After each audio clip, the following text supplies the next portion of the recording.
If you're a podcast host, listen up, this one's for you. My name is Allie Jackson. I'm the host of Finding Mr. Height, a dating and relationship podcast that I've been doing for 4 years now, sharing my positive and practical approach to dating that's built on my own life experience. And I wanted to share another experience that I've had, my secret behind monetizing my show. It's called Red Circle, and I was just telling my colleague about how much I love their platform. With Red Circle, not only am I getting a seamless hosting experience, but I also love the support I receive in ad sales. It's not just typical ad sales either. It's targeted opportunities based on my show and my life. And the platform is super simple. You just set your preferences and Red Circle matches you with sponsors that align with your show. You can vet every opportunity and their platform gives you great analytics. More recently too, my Red Circle team has brought me opportunities outside of my podcast on social media to really augment the podcast partnerships, bring them full circle. I just can't recommend them enough. If you want to give it a try, go to redcircle.com to get your free trial. That's redcircle.com for a free trial.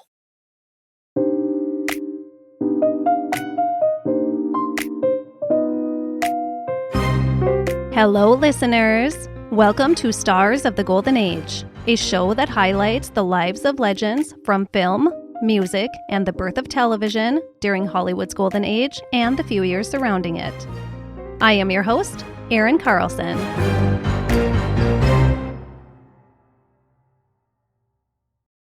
Today, we will be diving into the conclusion of Mary Astor's story, and the little girl who was at the center of the scandal and court battle that brought Mary onto the front page of every newspaper for a month in July of 1936.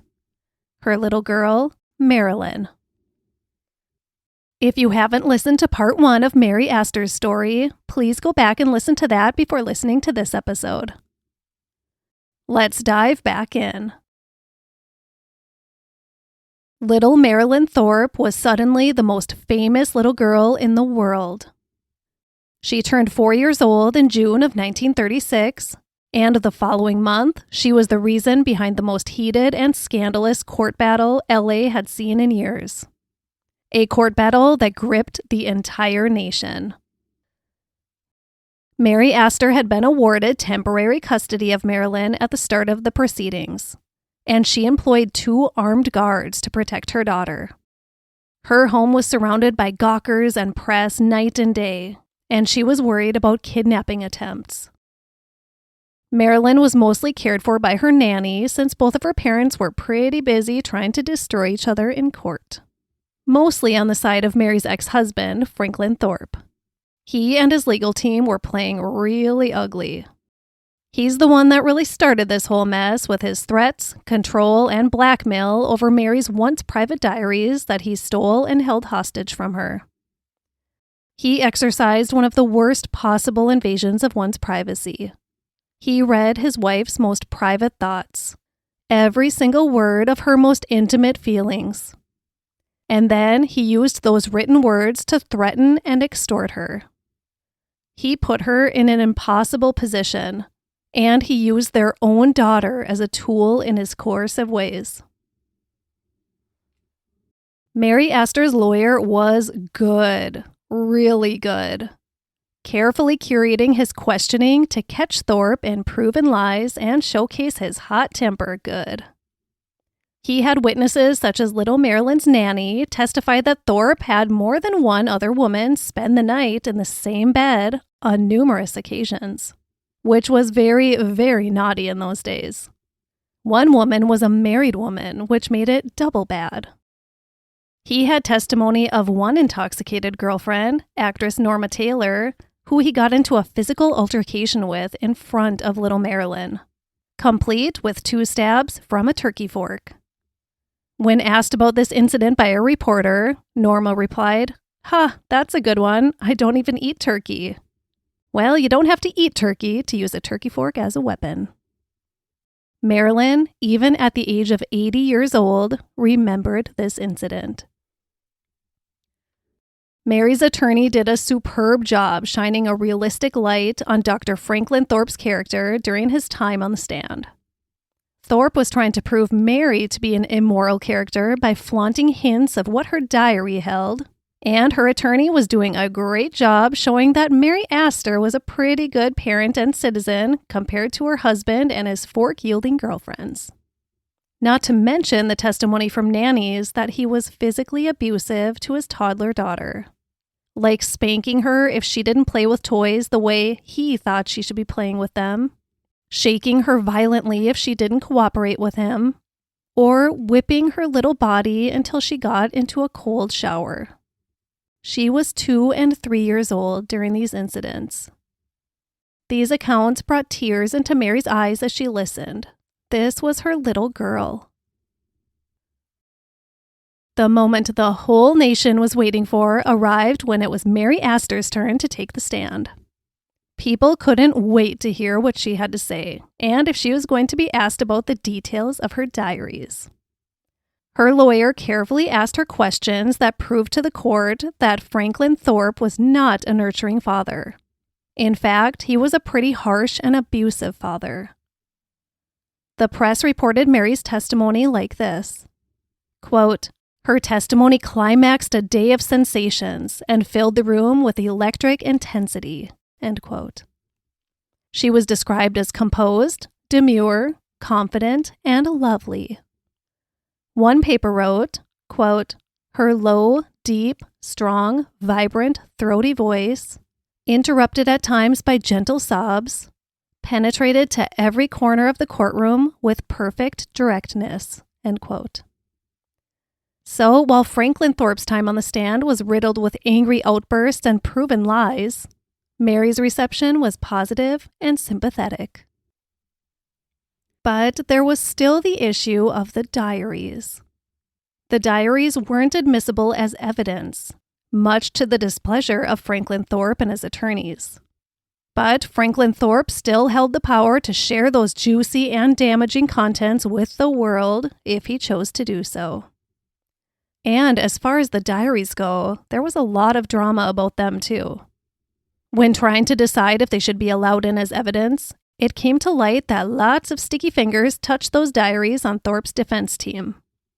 They had disassembled the diaries, and there were pages missing that they claimed to have no idea what happened to. So there was then, of course, the accusation that there were things in the diaries that shined a bad light on Franklin Thorpe, which there for sure was a lot of, and that his defense team was trying to hide those words. They only wanted the entries that showcased Mary Astor in a bad light to be shown, particularly details about her relationship with George Kaufman. I should point out that this relationship is such a huge part of this whole ordeal because a married man and a married woman engaging in a romantic relationship together was way not okay. Very, very improper and considered incredibly immoral at the time. So Thorpe's defense team really wanted to focus on that relationship because it would make Mary look like an unfit mother and an overall bad person. Even though Franklin Thorpe also had a long-term girlfriend, longer term than even his marriage. But it was 1936, and a woman cheating on her husband was seen as horrible behavior, while men seemed to get away a lot easier with it because boys will be boys. It was messy. So by removing contents from the diaries, Franklin Thorpe hurt himself. The diaries would not be allowed as evidence. It finally came to a point, though, that Mary wanted the entire contents of her diaries to be open to the court and to the public if they had to be. She wanted everything she had written about her husband to be shown. His behaviors, his threats, his blackmailing, all of it. Little by little, juicy contents of Mary's diary were leaked to the press. Mostly words regarding George Kaufman. Things like, "He is perfect. I don't know how he does it. He is perfect." And referring to him as the Superman of the bedroom. But most everything the papers were reporting was later said to be fabricated. They were creating their own steam to make for a spicier story. Mary Astor was actively filming the movie Dodsworth in the middle of this heated custody hearing. Many have the opinion that this was her best performance, fueled by her heightened emotions over the trial. On the last day of filming, Mary was called into Sam Goldwyn's office and was surprised to see a whole gathering of the who's who of the Hollywood studios. Besides Sam Goldwyn was Louis B. Mayer, Irving Thalberg, Jack Warner, Harry Cohn, Jesse Lasky, and others. The heads of all the major studios. All big, powerful Hollywood men that thought they ruled the world. They, of course, had a big plan to bully Mary into dropping the suit before the contents of the diary were made public. They, too, had heard the fabrication shared in the newspapers, and they believed that the diaries contained sexual details about tons of the most famous leading men in Hollywood. Pornography, as they called it. They tried telling Mary that she could be responsible for taking down Hollywood, for toppling down entire studios and ruining countless lives. That's pretty dramatic. This woman was just trying to win custody of her child and keep her from a harsh situation with her father, and she was being treated like a destructive monster. Like her diary alone could take down the entire Hollywood studio system. Mary Astor did not cave. She didn't care about her career or what Hollywood thought of her. Her only concern was her daughter. George Kaufman's worst nightmare came true when he did end up in the middle of this messy love triangle. He was summoned to court to testify, and he was nowhere to be found. He had gone into hiding, hoping this whole thing would just blow over. He wanted nothing to do with it. He was never found until after the trial was over, but his refusal to appear in court resulted in him being held in contempt. Judge Goodwin Knight announced that the moment George Kaufman set foot back in the state of California, he would be arrested. This trial went on way too long, and it had clearly become a match between two lawyers about the sexual lives of the other's client, not about what it was intended to be, the welfare of a small child. The judge finally had enough after weeks of witness questioning. They had 1.5 more days to settle this thing, he declared. Either come to an agreement in his chambers or finish it in the courtroom discussing only things that were directly related to the child's welfare and future custody agreement. In the end, after all of this messy drama that wasted the court's time and the taxpayers' dollars, a joint custody arrangement was reached, with Mary being granted with primary custody, and the infamous Purple Diaries became custody of the court.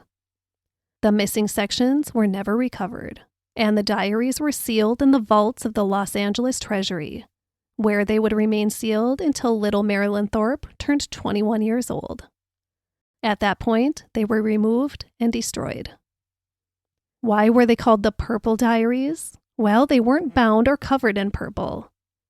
The ink Mary used was a color called Aztec brown, but in the little glimpses the press was able to see, the writing looked purple. Mary's intimate purple words. A very frustrated and very relieved to be at the end of this media circus, Judge Goodwin Knight gave a very brief press conference at the closing of court on the last day of the trial. He said, quote, "The settlement fully protects the interests of little Marilyn, Mary Astor, Dr. Thorpe, and everyone else connected with the case. And contrary to rumors, there has been no pressure exerted upon me by the motion picture interests. Any pressure was placed upon the principals involved, not the court. I am only thinking of the baby. She is too young now to know what this is all about, but when she grows to womanhood, I would hate to have her feel that in this court, when she was only 4 years of age, she didn't have a friend." End quote. Franklin Thorpe was pissed at the judge's decision. He wasted no time preparing an autobiography to share his story with the world. He was actually already working on it during the trial. He planned a serialized account to be published chapter by chapter in various newspapers. The very next day after the trial commenced, the first chapter was published. The title was I Married an Actress. And as you can imagine, he painted himself as a saint and Mary as the worst person on earth. After his countless proven lies on the stand and the overwhelming sympathy for calm, cool, and collected Mary Astor, Thorpe's publications didn't really have the fire that he was expecting. Dodsworth, the movie Mary finished filming during this heated custody trial, was the most anticipated movie of the year of 1936. After all of this publicity, everyone wanted to see Mary Astor at work. At the film's Hollywood preview, Mary was met with a mob of cheering fans outside of the Hollywood Warner Theater. When she spoke her first line in the movie, the audience erupted in applause. At the end of the movie, when her name appeared on the ending credits, she was given a 2-minute ovation. This happened not only at that first preview showing with Mary in attendance, but in showings at theaters all over the country. The whole nation had Mary's back. So the media circus and Hollywood scandal that rocked the nation for a sweltering hot month in the summer of 1936 ended up strengthening Mary Astor's career instead of destroying it. She had the sympathy of parents all over the world because, despite whatever those diaries held or what she did in her private time, she was a mother who fiercely loved her child and wanted more than anything in the world to give her the love, care, and safety she needed. People saw that and they respected it. Shockingly, Mary Astor and Franklin Thorpe became friends after the fury of the trial calmed down. Mary kept her ex-husband as her and Marilyn's doctor for several years. And they even got close enough to briefly consider marriage again, but pretty quickly decided maybe that wasn't a good idea. Franklin Thorpe died in 1977 after a head injury that resulted from a fall. Mary Astor's name hit the front pages again just months after the custody trial and Purple Diaries had dominated the papers. In February of 1937, she married again, a man 7 years her junior named Manuel del Campo. And unfortunately, he wasn't awesome. He would hit on women right in front of Mary, likely do more than that when she wasn't around, and he preferred partying over any kind of responsibility in life. They did have a child together, though, a little boy named Anthony, or Tano, before divorcing in 1941. Once Manuel left the marriage, he also left his duties as a father. Tano only spoke to his father a handful of times throughout the rest of his lifetime.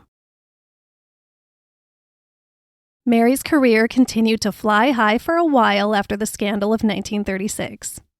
She won an Academy Award for her role in The Great Lie in 1941, and she also starred in the film that would live to be her most recognized and praised role that year, The Maltese Falcon with Humphrey Bogart. In 1943, Mary signed under contract with the biggest and best studio in Hollywood, MGM, and at the height of their success. It was with MGM that she appeared in Meet Me in St. Louis as Judy Garland's mother, which would set her into typecasted matronly roles. Drinking was a big topic in the custody trial of 1936. It came up a lot from both sides. Mary never drank too much. She rarely drank while working on a film and drank socially about as much as everyone else, probably less. But that changed in the 1940s when she began drinking a little more, and a little more, and a little more, until the point where she was drinking way too much. She married her fourth husband in 1945, and he was a very heavy drinker. So this made Mary's drinking heavier too.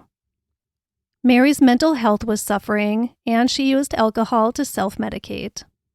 And then pills. It came to the point where she had to enter a substance abuse facility in 1949, or sanitarium as it was called then. Her fourth husband squandered almost all of her money, so that definitely did not help things. In May of 1951, After separating from her then husband, Mary overdosed on sleeping pills. She was able to call for help before the effects kicked in, and she was saved. She insisted that it was an accident, but the police reported it as an attempted suicide.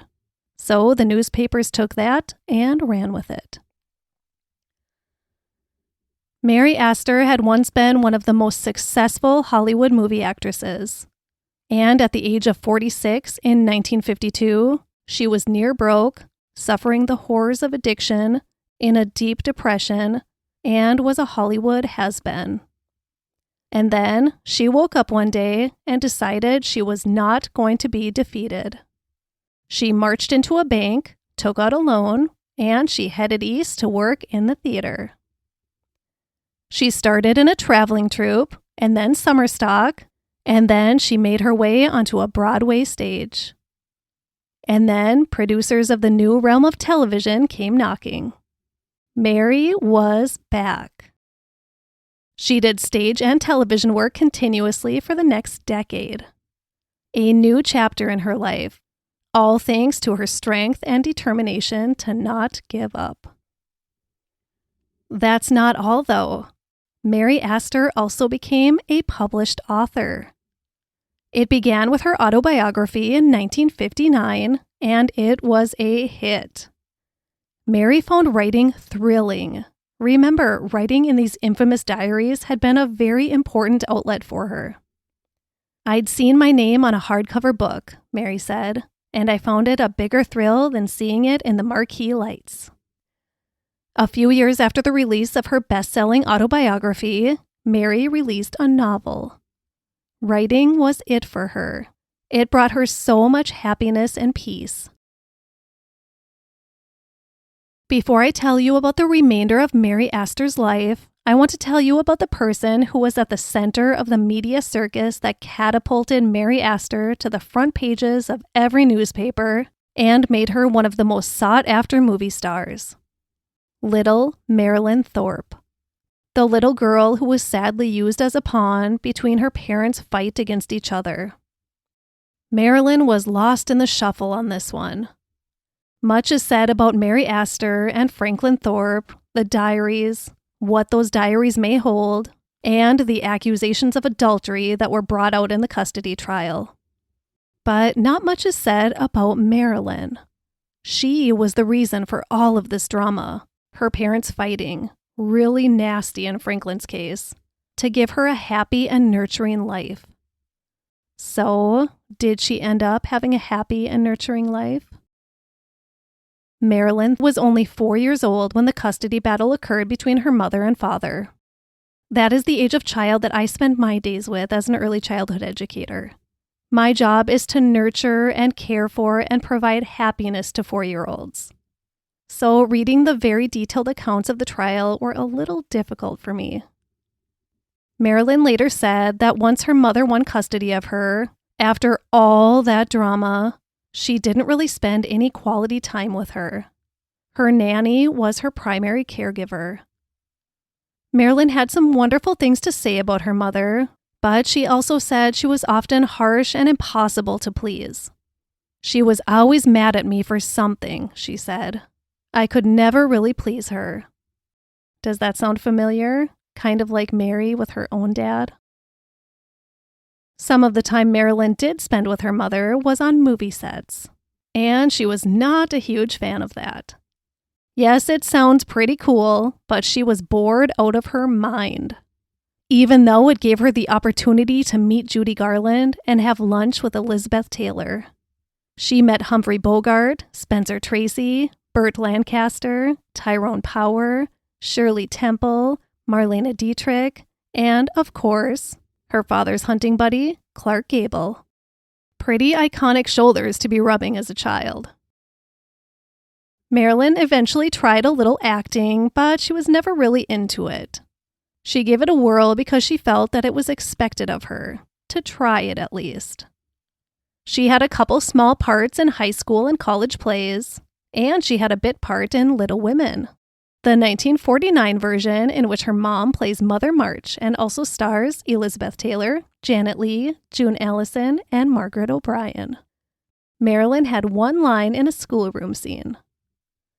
Acting wasn't for her, though, and she was very grateful for that. She knew well how unglamorous things could be behind the scenes, going from her mother's emotional struggles and alcohol addiction. And she didn't want anything to do with that kind of existence. Marilyn got married in 1949, very young. She was only 18 years old, and her husband, Frank, was 27. Actually, they got married exactly on her 18th birthday. She admitted that she didn't really like Frank much, but she married him to get out of her mother's booze-riddled household. She wanted to distance herself from the erratic, alcohol-fueled behavior at home. In fact, it had gotten so bad by that time that Marilyn said her mother rarely got out of bed.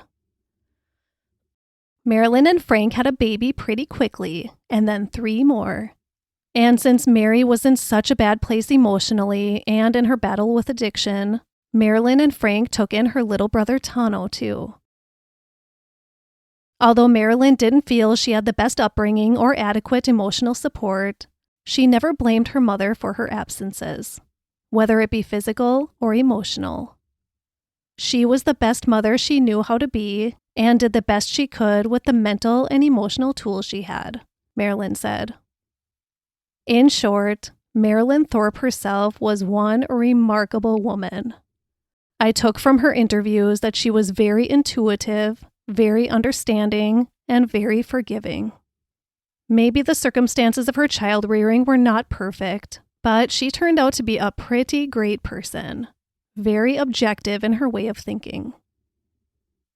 Marilyn later recalled her childhood as very lonely. She didn't realize it was anything other than ordinary at the time, but looking back, she realized that other children grew up with much more love and togetherness than she did. She spent 6 years in a boarding school, out of sight, out of mind. When she was home, in either her mother's or her father's home, she was always cared for by others. Marilyn, as an adult, recognized how her mother's childhood affected her own ability to be a parent. Marilyn gave a few interviews as an adult, but overall, the trial over her custody meant very little to her. It definitely did not define her life. In fact, she said she rarely thought about it. And when others brought up the subject, she moved on pretty quickly from the subject. When asked if she remembered that time period of her childhood, the time of the custody trial, she said, quote, "Frankly, I don't remember it being a difficult time for me. Life went on from day to day. I was well cared for, I lived in a beautiful house, had food and clothes. I was pretty well shielded from what my parents were going through. I don't remember being unhappy." End quote. When asked if she personally felt any blame should be placed on either of her parents, she said no, but went on to say, quote, "I'd say Mom had my welfare in mind.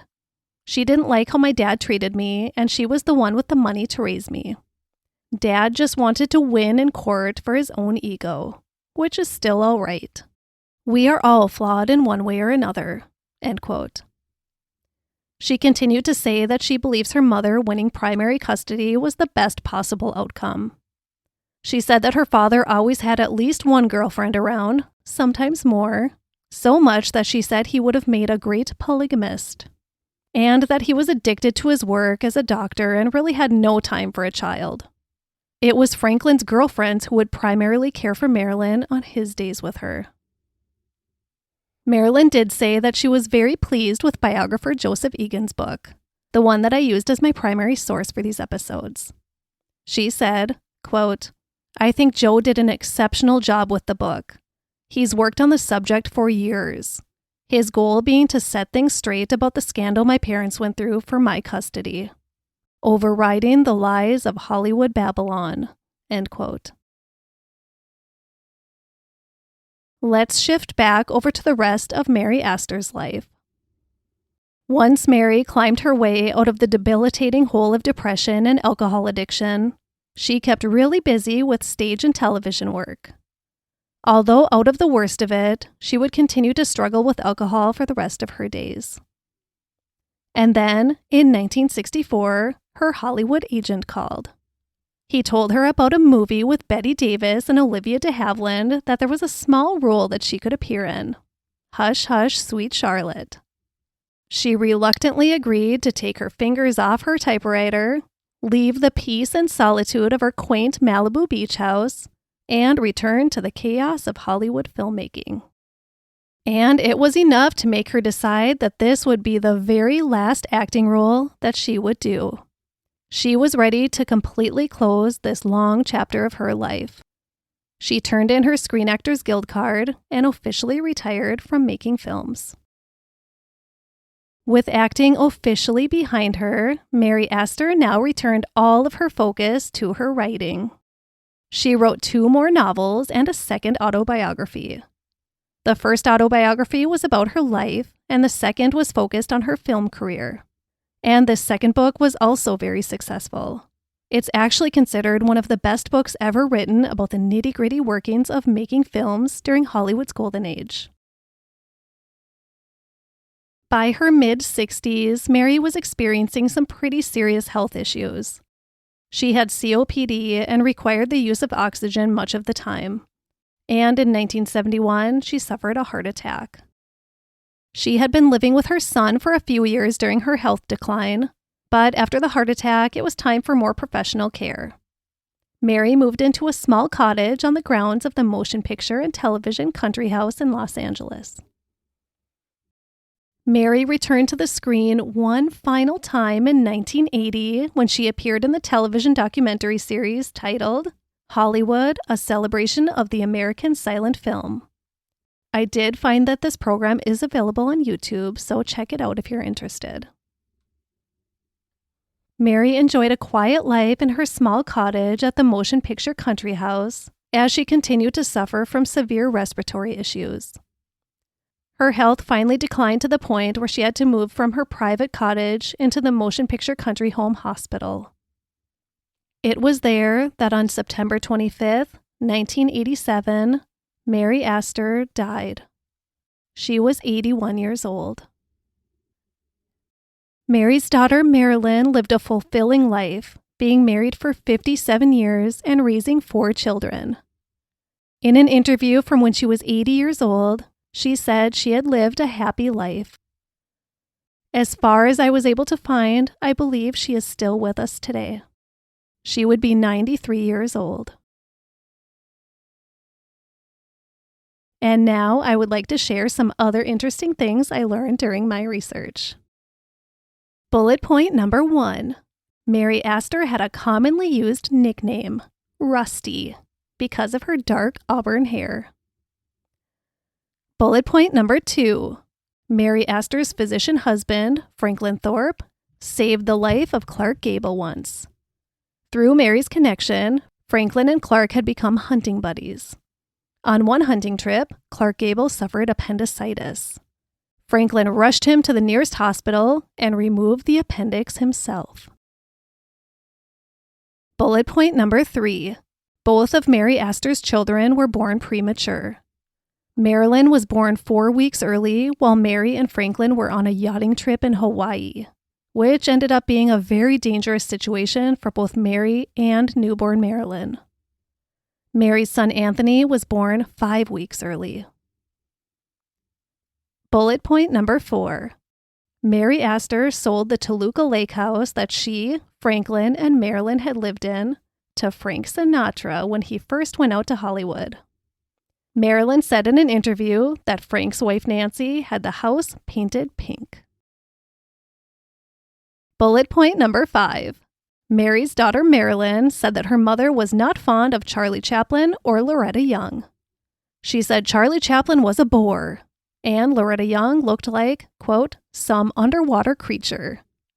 She also didn't like Louis B. Mayer, but really, I think he was a little hard to like. In conclusion, Mary Astor was not given the guidance and support every child deserves to help guide them into a positive and healthy life. Instead, her father used her for his own benefit, not giving one thought or care as to how it may affect her for the rest of her life. Partly because of these unfortunate childhood events, Mary endured numerous struggles throughout her life. She struggled to keep healthy romantic relationships, she struggled with trust, she struggled with addiction, and she struggled as a parent herself. She was set forth into life with absolutely no support. She was on her own to figure it all out.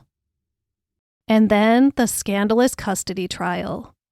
Already struggling with trust issues, her husband took what trust she had left when he took her diaries and threatened to share them with the world, destroying her livelihood in the process.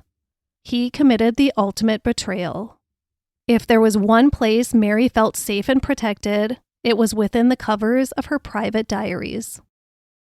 Luckily, the majority of the contents were kept private from the public, but Mary's husband and his entire defense team helped themselves to every single word of her most intimate thoughts and feelings. I can't even imagine the betrayal and horror of that. All of it was so unnecessary. Their child was the only thing that mattered. And sadly, she just got lost in the big drama shuffle. Marilyn Thorpe, as an adult, summed up the custody battle like this.